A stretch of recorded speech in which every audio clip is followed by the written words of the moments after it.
Majoub Zweri, he is the director of the Gulf Studies Center at Qatar University. Thanks so much for being with us. In this scenario, I mean, there really are no good guys, but is there a lesser evil between bin Nayef and bin Salman?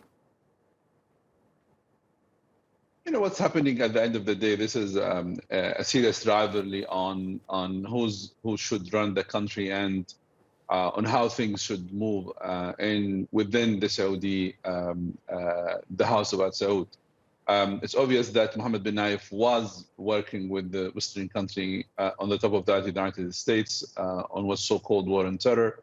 Mohammed bin Salman is not far away from that. Mohammed bin Salman was willing and is willing to work with the Americans on all files, including Arab-Israeli conflict and even normalization relation with Israel. So basically, there is no difference. I think what's happening now is sort of attempt to gain the public opinion within Saudi Arabia by demonization of Mohammed bin Nayef and say he's the bad guy and he should be basically brought to what's so-called justice. It's a competition over politics, over who should run the country.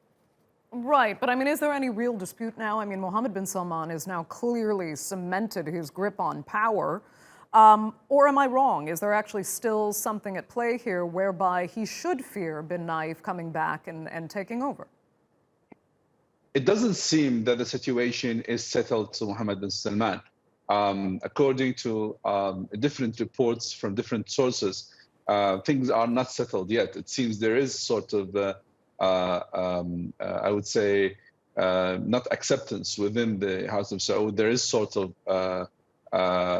anger of how things are moving within the Saudi politics and society, and I think that's the reason why Mohammed bin Nayef is being targeted in the last few weeks strongly, and all of this war is being started against him on Twitter and other social media platforms. It's obvious that Mohammed bin Salman, things are not moving as Mohammed bin Salman is expecting, and there is sort of level of anger within the family, and that's the reason why he's behaving like this. And why is that, though? Why should Mohammed bin Salman be in fear? I mean, he hasn't handled everything masterfully, not least the murder of Jamal Khashoggi here in Istanbul.